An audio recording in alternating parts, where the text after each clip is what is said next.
দিনের শেষে সকল কোলাহল থেকে নিজেকে সরিয়ে নেওয়ার এই পবিত্র মুহূর্তে চলুন শ্রীকৃষ্ণের সেই অমৃত বাণীগুলিতে নিজেদের সঁপে দিই, যা মনকে এনে দেয় গভীর শান্তি আর আত্মিক বিশ্রাম। এবার আপনারা কৃষ্ণের দিব্য উপস্থিতি অনুভব করুন এবং এই বাণীগুলি শান্ত মনে শুনুন। ভগবান শ্রীকৃষ্ণ বলেছেন, সুখ ও দুঃখ, লাভ ক্ষতি, জয় ও পরাজয়কে সমান জ্ঞান করে যুদ্ধে প্রবৃত্ত হও, তাহলে কোনো পাপ তোমাকে স্পর্শ করতে পারবে না। জীবনের চড়াই উতরাই লেগেই থাকবে। সুখ যেমন ক্ষণস্থায়ী, ঠিক দুঃখও তেমনি। ঘুমানোর আগে এই সত্যটা মনে করুন, দিনভর যা কিছু ঘটেছে, সে আনন্দই হোক বা কষ্ট, সব কিছুর ঊর্ধ্বে একটা ভারসাম্য খুঁজে নিলে এই সমত্ব বোধই আপনাকে প্রকৃতির শান্তি দেবে।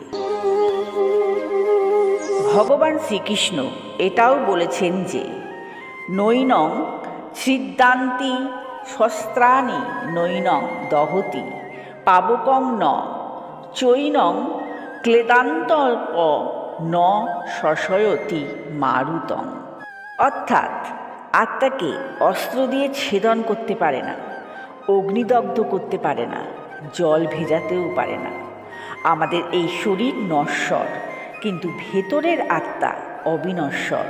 এই গভীর সত্য উপলব্ধি করলে মৃত্যু ভয় বা হারানোর ভয় কমে যায়। তাই নিশ্চিন্তে ঘুম হওয়া উচিত, কারণ আমাদের আত্মা অমর, চিরন্তন। কর্মণ্যে বাধিকারস্তে মা ফলেষু কদাচন। অর্থাৎ কেবল কর্মের ওপর তোমার অধিকার আছে, কর্মফলের ওপর তোমার কোনো অধিকারই নেই। দিনভর যে কর্ম করে যাচ্ছ, তার ফল কী হবে তা নিয়ে উদ্বেগ না করে কেবল সৎভাবে কর্ম করা, চেষ্টা, এগুলো করে যাও। ফলের চিন্তা ঈশ্বরের ওপর ছেড়ে দাও। এই ভাবনা আপনাকে আমাকে দুশ্চিন্তা মুক্ত করবে এবং ঘুমাতেও সাহায্য করবে। একটা কথা মনে রাখবেন, ভগবান শ্রীকৃষ্ণ সর্বদা আপনার হৃদয়ের গভীরে রয়েছেন।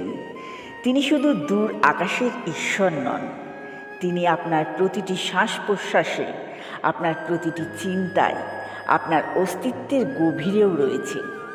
তাই ঘুমানোর আগে এই সত্যটা অনুভব করবেন। আপনার ভেতরে দিব্য আলো আপনাকে পথ দেখাবে, সুরক্ষা দেবে এবং গভীর শান্তিতে ভরিয়ে দেবে আপনার জীবন।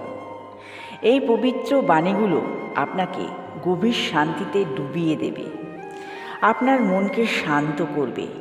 আপনি এক সুন্দর নিদ্রায় নিমগ্ন হবেন।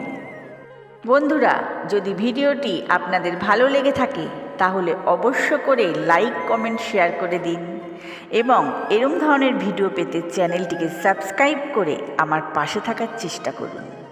আজ এই পর্যন্ত, আবার অন্য সময় দেখা হবে এরম ধরনের ভিডিও নিয়ে। আপনারা ভালো থাকুন, সুস্থ থাকুন।